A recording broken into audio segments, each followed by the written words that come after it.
my first touch and feel sound book. This is a baby dog. He is called a puppy.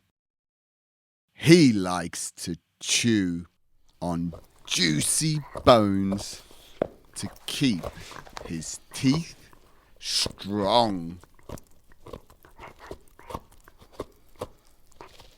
Puppies love games like running and fetching sticks.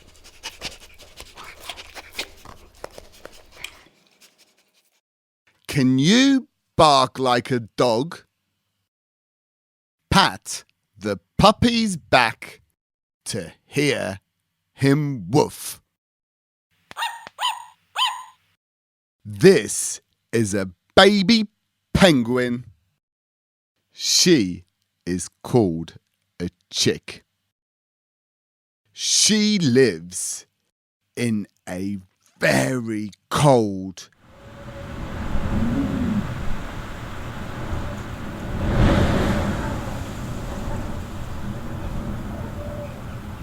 and icy place called the South Pole. Can you cheep like a penguin chick?